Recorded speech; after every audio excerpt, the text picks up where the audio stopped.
Mi mamá me echó de la casa que yo pagaba solo porque mi hermano le dijo que soy un fracasado. Ahora quiero ver cómo va a pagar la casa.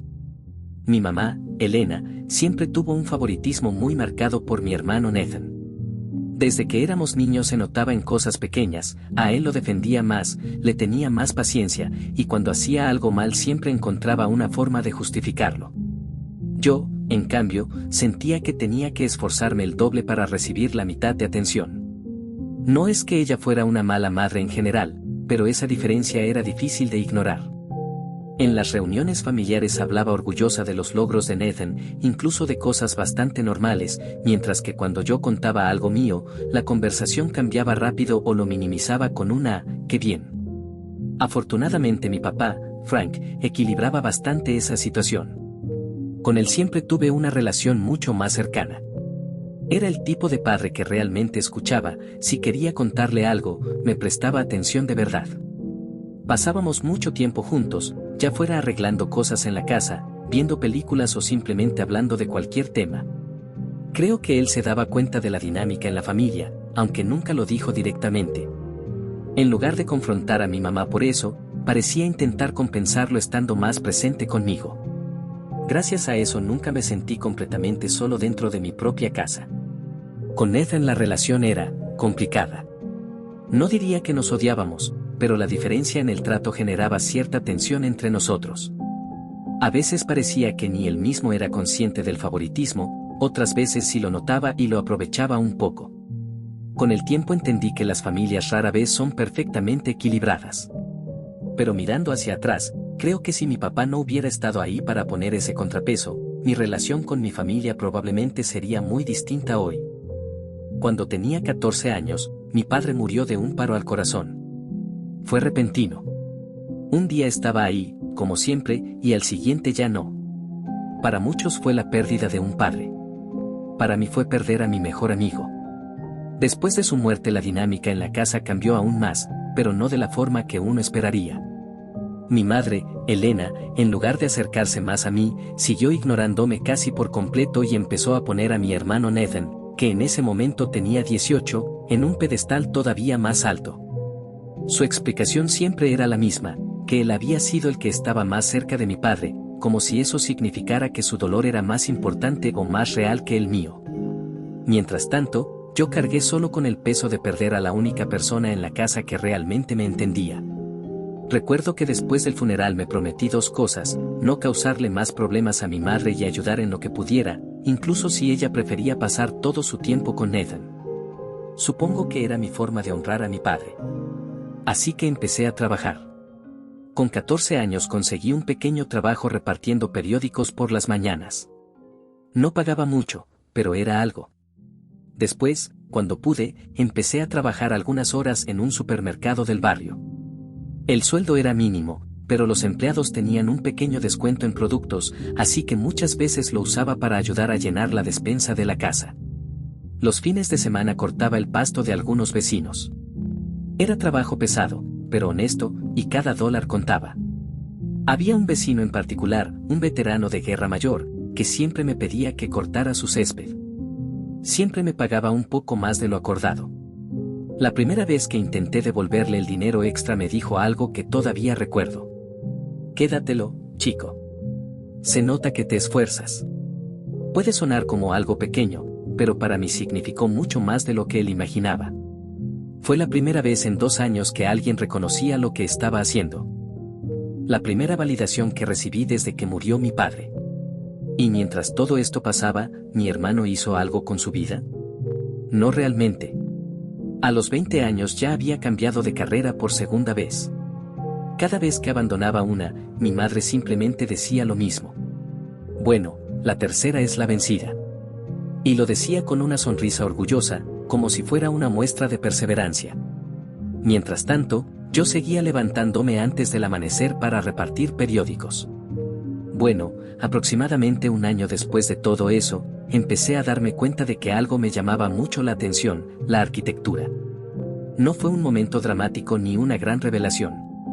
Empezó con algo bastante simple. Mientras repartía periódicos o caminaba por el barrio para cortar el pasto, empecé a fijarme en las casas. en cómo algunas parecían pensadas con cuidado y otras simplemente, no. Me preguntaba por qué algunas calles se sentían agradables y otras no, o por qué ciertos edificios parecían tener personalidad. Esa curiosidad fue creciendo poco a poco. Así que empecé a hacer algo que, en ese momento, era lo único que podía permitirme, aprender por mi cuenta. En los pocos ratos libres que tenía, que no eran muchos entre la escuela, el trabajo y las tareas de la casa, iba a la biblioteca pública del barrio. Me sentaba en una mesa al fondo y buscaba cualquier libro relacionado con arquitectura, diseño o incluso historia de edificios. Al principio muchas cosas me parecían complicadas. Había términos técnicos, planos que no entendía y conceptos que parecían hechos para gente con años de estudio. Pero aún así me atrapaba. Me gustaba intentar descifrar cómo funcionaban los espacios, cómo una idea en papel podía terminar convirtiéndose en un edificio real. Con el tiempo empecé a copiar planos sencillos en un cuaderno viejo que tenía. Intentaba entender las proporciones, las medidas, cómo se organizaban las habitaciones. No era nada impresionante, pero para mí era emocionante. Por primera vez desde que murió mi padre, sentía que tenía algo que realmente quería perseguir. El problema, claro, era el dinero. Si realmente quería estudiar arquitectura algún día, necesitaba entrar a una buena universidad, y una buena universidad costaba mucho más de lo que alguien como yo podía pagar fácilmente. Así que tomé otra decisión, empezar a ahorrar en serio. Empecé a apretar todo lo que podía. Dejé de comprar casi cualquier cosa que no fuera necesaria. Guardaba parte del dinero del reparto de periódicos, del supermercado y de los trabajos cortando el pasto. Incluso pequeñas cantidades, monedas sueltas, todo iba a una vieja caja que escondía en mi habitación. No era mucho, pero para mí representaba algo importante. Era la primera vez que sentía que estaba construyendo un camino propio, aunque fuera paso a paso y completamente por mi cuenta. Un tiempo después, mi madre empezó a notar algunos cambios. Cosas pequeñas, que compraba versiones más baratas de ciertos productos, que a veces faltaban algunas marcas favoritas en la despensa. Un día, mientras revisaba las bolsas del supermercado, se dio cuenta de que no había comprado el cereal favorito de mi hermano. Y ahí empezó el reclamo. Me preguntó por qué estaba siendo tan tacaño con la comida de la casa. Intenté explicarle que no era por egoísmo, que simplemente estaba tratando de ahorrar un poco de dinero. Al principio parecía molesta, pero cuando le dije que estaba intentando juntar algo para, algún día, poder pagar parte de una universidad y estudiar arquitectura, algo cambió en su expresión. Literalmente le brillaron los ojos. Entonces me preguntó cuánto había ahorrado. Yo dudé un poco, pero al final se lo dije. No era una cantidad grande, ni de cerca. Era un monto bastante pequeño si uno piensa en lo que cuesta una universidad. Pero para mí representaba meses y meses de trabajo, madrugadas repartiendo periódicos, horas en el supermercado, fines de semana empujando una cortadora de pasto bajo el sol. Era poco dinero, pero estaba lleno de esfuerzo. Nathan, que estaba en la cocina escuchando la conversación, soltó una risa. No una risa ligera, sino una de esas que dejan claro que piensa que eres ridículo. Se burló diciendo que con eso apenas pagaría medio libro. Luego, como si fuera lo más normal del mundo, extendió la mano hacia mí. Dijo que se lo diera. Según él, su coche, uno que mi madre le había comprado usando parte de la pensión que dejó mi padre, estaba teniendo problemas mecánicos y necesitaba una refacción. Lo dijo como si fuera obvio que yo debía ayudar. Me negué. Fue una de las primeras veces que dije que no tan directamente en esa casa. Nathan bufó, me miró con desprecio, murmuró algo sobre que era un egoísta y se fue de la cocina. Mi madre no dijo nada. Solo suspiró como si todo aquello fuera una pequeña discusión sin importancia. En ese momento pensé que ahí terminaba todo. Que simplemente se había molestado porque no le di el dinero. Pero unos días después, cuando fui a mi habitación para guardar un poco más de lo que había ganado ese fin de semana cortando césped, saqué la caja donde guardaba mis ahorros. Estaba abierta. Vacía. Por un segundo pensé que tal vez me había equivocado de lugar, que la había movido y no recordaba dónde estaba el dinero. Pero entonces vi el papel doblado dentro de la caja. Era una nota. Decía, más o menos. Con esto me cambio la refacción y me voy de fiesta con unas nenas. Gracias, nene. Debajo estaba la firma de Nathan. Y, como si fuera una broma más, había dibujado un pequeño corazón al lado de su nombre. Intenté enfrentarlo. No fue un gran enfrentamiento dramático ni nada por el estilo. Simplemente fui a buscarlo cuando lo vi en la sala y le pregunté directamente por mi dinero. Traté de mantener la calma, pero creo que en mi voz se notaba lo frustrado que estaba. Nathan ni siquiera lo negó. Se encogió de hombros como si hubiera tomado unas monedas olvidadas en una mesa y no meses de esfuerzo. Dijo algo como que lo necesitaba más que yo y que, de todas formas, no era tanto dinero. Eso fue lo que realmente me hizo hervir la sangre. Así que elevé un poco la voz. No grité, pero sí le dije claramente que no tenía ningún derecho a tocar mis cosas. Que ese dinero era mío. Ahí fue cuando apareció mi madre. Elena escuchó la discusión y, como siempre, intervino, pero no de la forma que yo esperaba. No preguntó qué había pasado. No quiso saber por qué estaba molesto. Simplemente miró a Nathan, suspiró y dijo que estaba pasando por mucho estrés por la universidad. Que las cosas estaban siendo difíciles para él. Que yo debía ser más comprensivo. Intenté explicarle que había tomado mis ahorros. Que era dinero que llevaba meses juntando para poder estudiar algún día. Pero cada vez que intentaba hablar, ella encontraba una forma de minimizarlo. Seguro fue un malentendido. No es para tanto. Tu hermano no lo hizo con mala intención. Al final la conversación terminó de la peor forma posible, no solo mi reclamo fue completamente desestimado, sino que de alguna manera la situación terminó girando en mi contra. Mi madre empezó a decir que estaba siendo egoísta, que Nathan estaba bajo mucha presión, que yo estaba creando problemas innecesarios en la casa. De alguna forma terminé sintiéndome culpable por reclamar algo que literalmente me habían robado. Nathan, por supuesto, no devolvió nada. Se salió completamente con la suya. Recuerdo volver a mi habitación esa noche con una mezcla rara de enojo, frustración y algo peor, resignación. Era como si, en el fondo, una parte de mí ya supiera que en esa casa las reglas nunca iban a ser iguales para los dos. Pero, al menos, hubo una pequeña luz al final de todo eso. Investigando más sobre la carrera que quería estudiar, descubrí que arquitectura también se ofrecía en una universidad pública. No era la opción ideal que había imaginado cuando empecé a ahorrar. No era una universidad prestigiosa ni nada por el estilo. Pero era una oportunidad. Y en ese momento, era la única que tenía. Así que decidí que, de una forma u otra, iba a aprovecharla. Aunque el camino fuera mucho más difícil de lo que había planeado. A partir de ahí la historia avanza bastante rápido.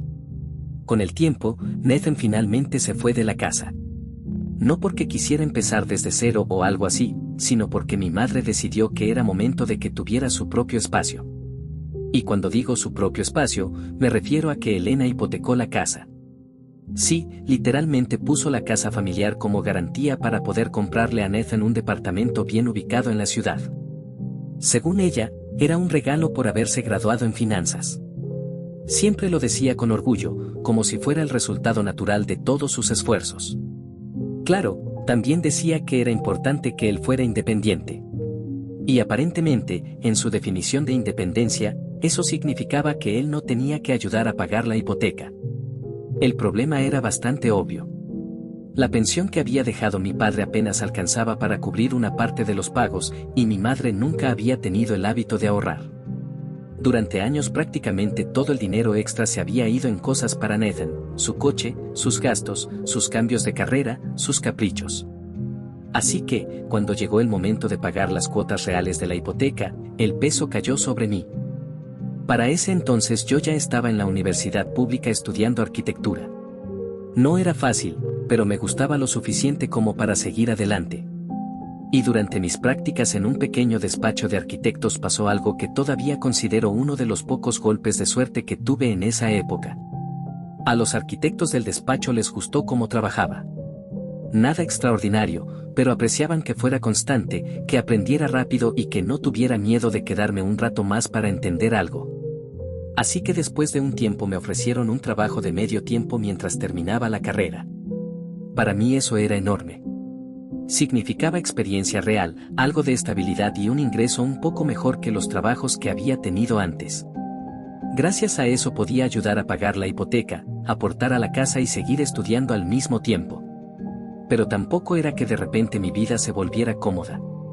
Ese sueldo me permitía mantener las cosas funcionando, pero solo eso. Mientras muchos de mis compañeros llegaban en coche o en transporte cómodo, yo seguía yendo a la universidad y al trabajo en bicicleta.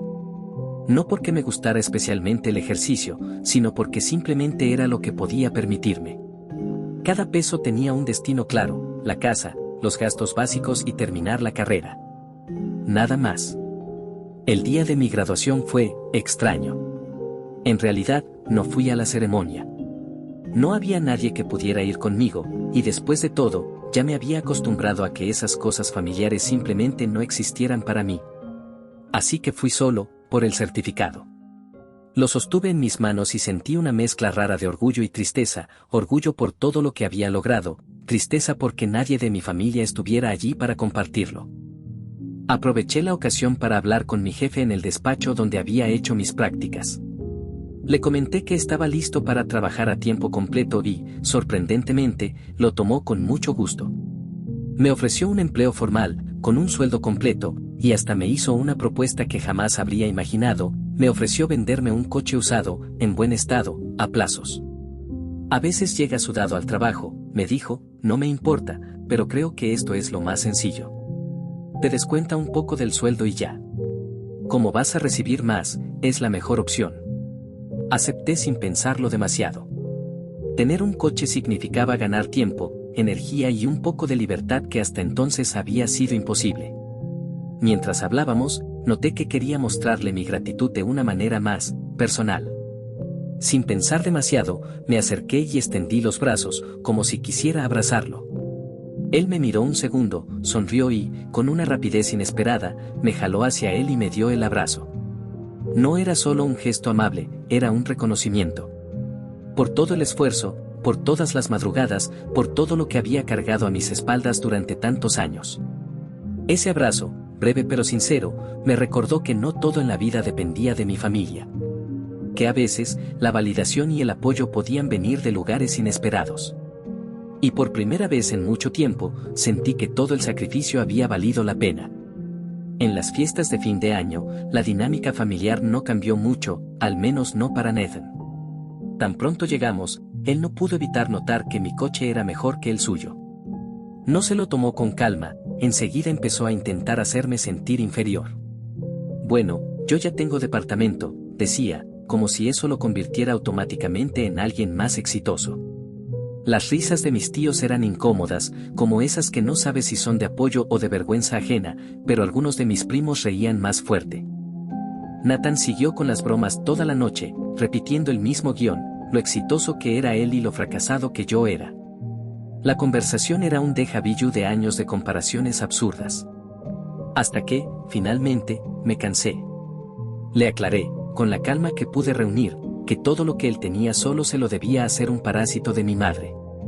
Que su coche, su departamento, incluso su supuesta independencia era gracias a los sacrificios que otros habían hecho por él. Y entonces pasó algo inesperado: los tíos y primos que antes se reían de forma incómoda empezaron a reírse más fuerte que nunca. Uno de mis tíos, en particular, no podía contenerse y terminó llorando de la risa. Mi madre, Elena, alzó la voz de inmediato, tratando de imponer orden. Si eres un fracasado, entonces vete y conviértete en un hombre de verdad. Y aquí estoy, escribiendo esto desde la cena de Navidad en un hotel. Estoy esperando que me traigan unos tragos y la cena que pedí con servicio al cuarto, pensando en todo lo que ha pasado. Me pregunto, ¿soy el malo por intentar poner a mi hermano en su lugar? Porque, después de tantos años de sentir que cargaba solo con todo, decir la verdad sobre la situación parecía lo más justo. Actualización 1. Hola de nuevo, gracias a todos por el apoyo que me han dado, realmente me ha ayudado a procesar todo esto. Hoy fui a la casa por mis cosas. Mi madre ni siquiera me vio a los ojos, y no se despidió. Me sorprendió un poco, pero luego pensé, si de verdad nos hubiéramos llevado bien, habría dolido más. El hecho es que, de alguna manera, ella misma se encargó de extirparme emocionalmente de su vida, y eso deja una sensación extraña de vacío mezclada con liberación. Por suerte, encontré un departamento pequeño. No es lujoso ni perfecto, pero está en una zona que no es tan fea, y al menos todavía hay carros con llantas alrededor, sí, cosas que uno termina notando cuando pasa años dependiendo de otros para todo. Pronto me mudaré y me instalaré. Cuando ya tenga todo más o menos organizado, prometo actualizar para contarles cómo va la nueva etapa y cómo se siente realmente tener un espacio propio. Actualización 2. Ya ha pasado un tiempo desde la última actualización, así que quiero contarles algo de lo que ha pasado. Intenté avisarle a mi madre por mensaje que dejaría de pagar la hipoteca. No esperaba pelea, solo quería ser honesto y claro sobre mis límites. Pero, para mi sorpresa, descubrí que estaba bloqueado de mi teléfono. Sí, bloqueado. Así que no recibió ni un solo aviso de mí. Al final, se enteró por medio del banco, gracias a las notificaciones de atraso. Por un momento fue raro ver cómo la noticia llegó sin que yo tuviera que enfrentarla directamente, no hubo reproches, no hubo discusiones inmediatas, solo un frío recordatorio de los números en la cuenta. Resulta que la pensión de mi padre no era suficiente para cubrir todos los gastos de la casa y la hipoteca. Así que, claro, volvió a mí para pedirme ayuda. No es que me sorprenda, toda mi vida fue un ciclo de que mis esfuerzos compensaran lo que otros no querían o podían hacer. Pero esta vez, estoy intentando mirar todo desde otra perspectiva, y no solo como el que siempre tiene que cargar con todo. Al principio, traté de poner un poco de sentido común en la conversación. Le pregunté si su hijo dorado, Nathan, no podía ayudarla, dado que todo lo que ella le había dado hasta ahora había sido con mis sacrificios incluidos. Pensé que tal vez, por una vez, la realidad la haría reconsiderar. Pero, como era de esperarse, la conversación tomó un giro totalmente inesperado. De repente, ella se volteó hacia mí y, con un tono que mezclaba frustración y reproche, me dijo que yo siempre la había ayudado. Que esta insistencia en dejar de pagar la hipoteca era, de alguna forma, un abuso. Según ella, estaba siendo injusto por no seguir cubriendo lo que ella consideraba su derecho. Y para rematarlo, añadió algo que me dejó helado: si no reanudaba los pagos, me demandaría. Por un momento, me quedé en silencio, procesando como todo lo que había hecho por años, todo el esfuerzo que había puesto para mantener la casa a flote mientras Nathan recibía privilegios sin medida, ahora se volvía en mi contra. No era solo una discusión de dinero. Era la misma dinámica de toda mi vida, los sacrificios de uno siempre terminaban siendo usados para justificar exigencias imposibles y culpas inventadas. Y ahí estaba yo, de nuevo, con la sensación de que nunca importa cuánto hagas, nunca será suficiente. Le aclaré, con la voz más firme que pude reunir, que yo no era un fracasado y que simplemente no podía ayudarla más.